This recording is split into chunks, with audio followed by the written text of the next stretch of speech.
राम राम। पुरातन समय की बात है जब ऋषि मुनि प्रथा थी, गुरु शिष्य प्रथा थी। आज भी है लेकिन उतनी शुद्धता तो नहीं है। ठीक है।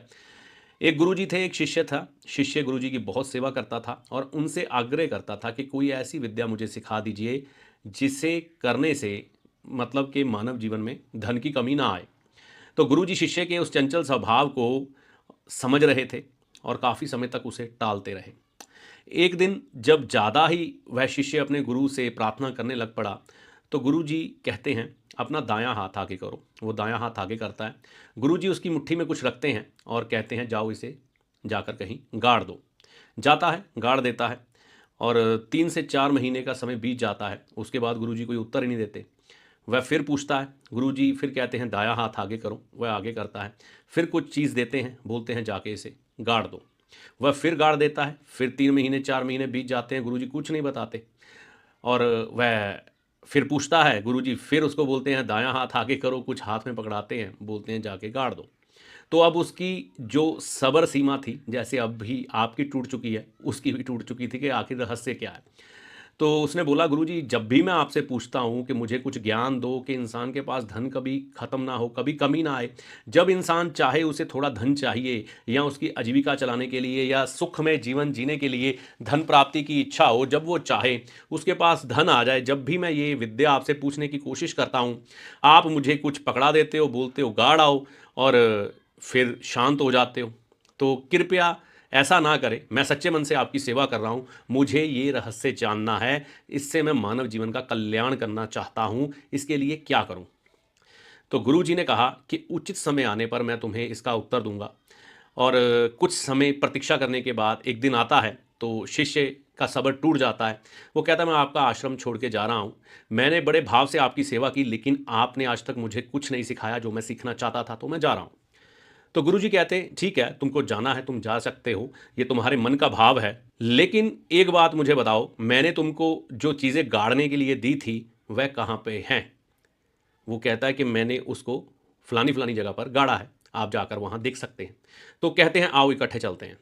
तो वो वहाँ पर जाते हैं और देखते हैं कि एक जगह धान यानी कि चावल उगाए हैं, एक जगह आम के वृक्ष का बाग बन गया है, मतलब वहाँ पर थोड़े थोड़े आम के पौधे पेड़ बन चुके हैं। एक जगह वो जाते हैं, वहाँ पर बेल लगी हुई है, अंगूर की, तरबूज की। ठीक है ना।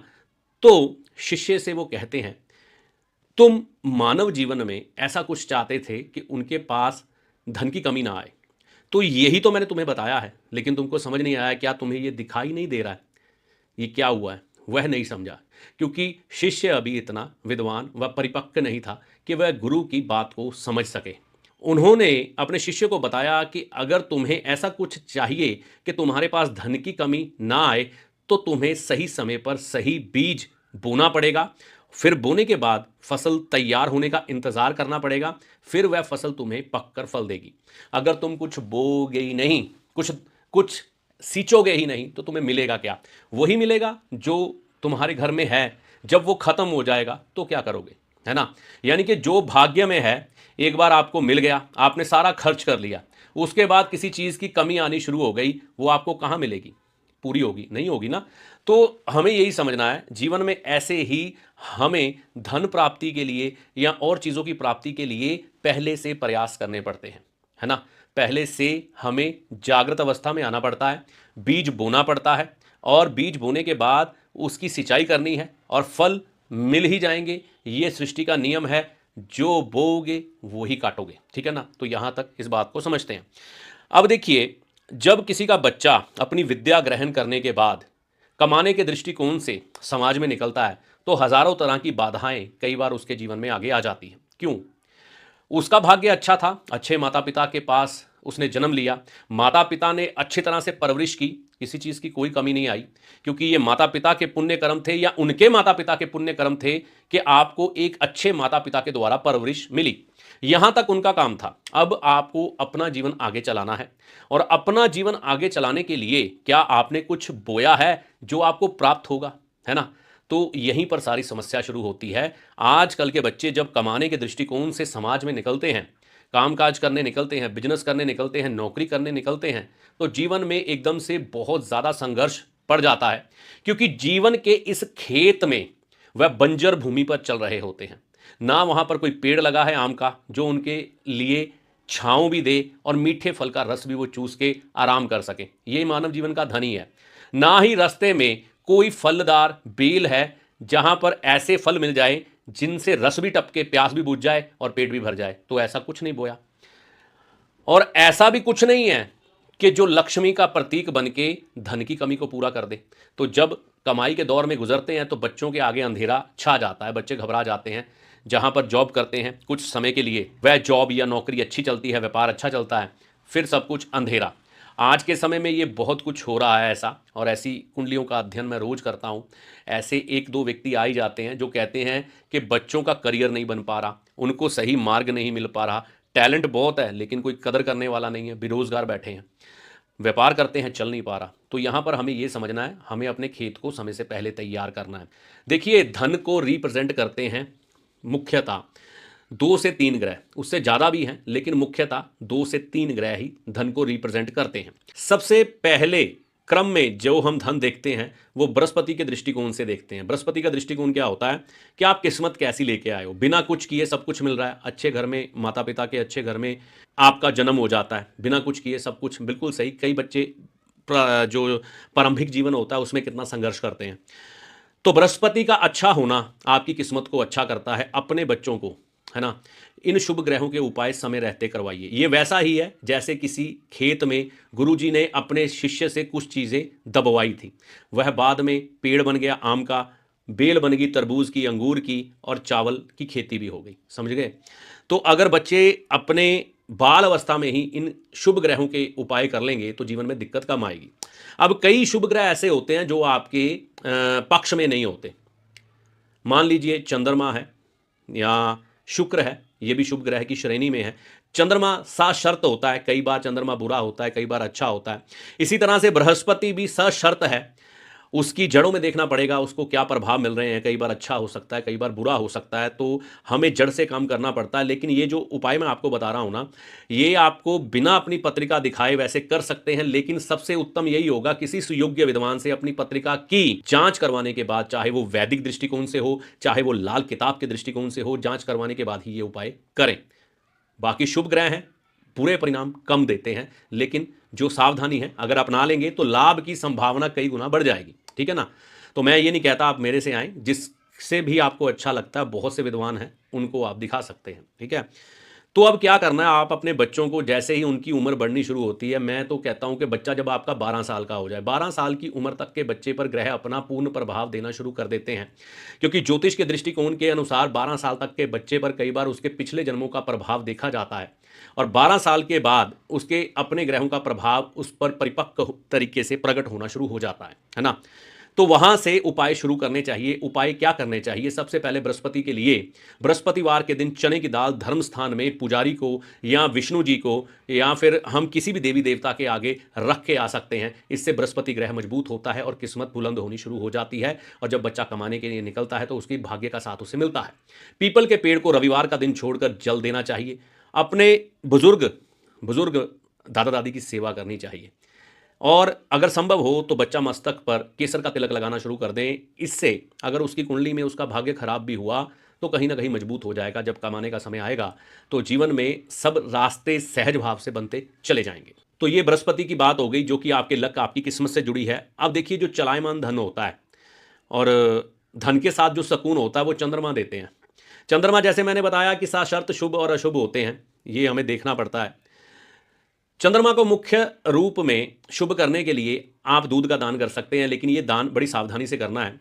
चंद्रमा किसी का छठे भाव में या अष्टम भाव में हो, उसे ये दान नहीं कर सकता वो। ठीक है ना?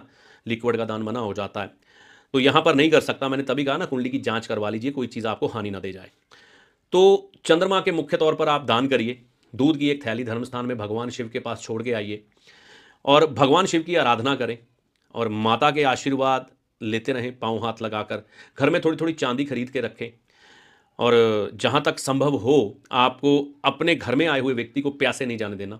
कम से कम अतिथि देवो भवा, ये करने की कोशिश करनी है। तो जो भी आपके घर में आए उन्हें पूरे स्वागत करिए जिंदा दिली से। इससे आपके चंद्रमा, जो कि आपके मन की शांति, घर की सुख शांति, और धन जो कि चलायमान धन है, रोज की आवाजाही में आता जाता है वह आपके जीवन में अच्छा रहता है। तीसरा धन हम शुक्र के साथ जोड़कर देखते हैं। ये वो धन है जो आपके साथ लंबे समय तक चले और इस धन के द्वारा आप अपने जीवन में कंफर्ट लेते हैं, बढ़िया मकान खरीदते हैं, गाड़ी लेते हैं, घूमने जाते हैं, खाते हैं, पीते हैं, इंजॉय करते हैं। हर तरह की खुशी इसी धन से प्राप्त होती है।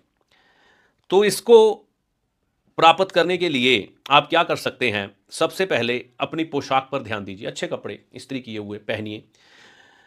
गुलाब जल का छिड़काव मैं बताता हूँ आपको, ये देखिए। लोग परफ्यूम बोलते हैं, मैं परफ्यूम कम कहता हूँ, गुलाब जल ज़्यादा कहता हूँ। इसकी वजह ये है कि इसमें ना ऐसा कुछ भी नहीं होता जो अल्कोहलिक हो। तो ये गुलाब का जल है, इसे अपने शरीर पे आप लगा सकते हैं और महक भी बहुत अच्छी आती है। गुलाब जल लगाइए, बच्चों को शुरू से ही आदत डालिए। अपना सुबह उठते ही बिस्तर खुद ही तय लगा के समेट के रखिए। गाय की सेवा ज़रूर करें, बच्चों को गाय की सेवा करने की आदत डालें। गाय को कभी भी गुड़ खिलाने की आदत ना डालें। घर में चांदी खरीद के रखते रहें और कभी कभी दही से स्नान करें। ऐसी आदत कुछ डालें कि बच्चे कभी कभी दही से स्नान करें। बच्चों को आध्यात्मिक तौर पर शिक्षा ज़रूर प्रदान करें। उन्हें किसी सत्संग में या किसी भी भागवत में, रामायण की कथा में ज़रूर बिठाएं। बच्चों को सुनने में ये अटपटा ज़रूर लगेगा, लेकिन शुक्र उसका ही अच्छा है जिसको थोड़ा बृहस्पति का ज्ञान है, बृहस्पति की अगर समझ है ना, तो शुक्र अच्छा है। घर में अगर पूजा पाठ करेगा और अध्यात्म को, धर्म को समझेगा, वही नारी है या पुरुष है, वही चिरकाल समय तक धन का इस्तेमाल और धन का भोग अच्छे से कर पाता है और सुखी जीवन व्यतीत कर पाता है। जो धर्महीन व्यक्ति होते हैं, पूजा पाठ नहीं करते, ईश्वर पर नहीं मानते, कई लोग देखता हूँ कि आजकल कहने लग पड़े हैं या मुझको शराब पूछते हैं कौन सी सूट करेगी। तो ये जो ज्योतिष है या ये जो विद्या है ना, ये फिर कहीं ना कहीं राहु और शनि की आ जाती है, जो पथ भ्रष्ट करती है। अगर ये ग्रह इतने ही अच्छे होते तो आपको कभी परेशान ना करते। तो हमें परेशानी में ना जाएं, ऐसी स्थितियों में ना फंसें, जीवन दुश्वार हो जाए, कष्ट बढ़ जाए, तो धार्मिक अनुष्ठानों में भाग लेते रहना है, पूरे धार्मिक तरीके से, पखंडी बन के नहीं, है ना। कुछ धर्म को पढ़े, कुछ सीखें, कुछ सुने। यूट्यूब है, गूगल है, कहीं भी आपको ज्ञान मिल सकता है। इन चीज़ों को जांचने की और समझने की कोशिश करें। आध्यात्मिक यात्राएं समय समय पर करनी बहुत ज़रूरी है अगर शुक्र को अच्छा रखना है। नहीं तो ये शुक्र मैं का प्याला पकड़ के घूमेगा, है ना। क्योंकि हर चीज़ में अच्छाई और बुराई छुपी होती है और हमारा मन और मस्तिष्क बहुत जल्दी बुरी चीज़ों की तरफ आकर्षित होता है, उनकी तरफ अपने कदम बढ़ा देता है। आपको समझाने वाले, सही बात को समझाने वाले सिर्फ आपके परिवार के लोग मिलते हैं। बाकी संसार के लोग आपको पकड़कर हमेशा गलत रास्ते पर ही लेके जाएंगे, क्योंकि गलत रास्ते में शुरू में बहुत आनंद आता है। कहते हैं ना, शराब के ठेके पे भीड़ ज़्यादा देखी जाती है, वहाँ का कौन सा वास्तु किया होता है। गंदगी का जो ढेर होता है ना, मान लो किसी ने कहीं पर गंदगी की हुई है, उस पर मक्खियाँ ज़्यादा बैठती हैं। और जो साफ़ सुथरी चीज़ होती है ना, जो प्योर चीज़ होती है, उस पर कई बार ना मक्खियाँ नहीं बैठ पाती। तो गोल्ड मान लीजिए, प्योर आइटम है, उस पर मक्खी नहीं बैठेगी, लेकिन गंदगी के ढेर पर बैठेगी। जो शुद्ध चीज़ होती है वो लंबे समय बाद कई बार असर करती है और अशुद्ध चीज़ उसी समय असर करती है, लेकिन उसका असर बहुत खराब होता है और जीवन नरकमय बन जाता है। तो बस ये बातें मैंने आपको बतानी थी कि अपने बच्चों पर उनके 12 साल की उम्र से ही ये उपाय का क्रम चलाना शुरू कर दें।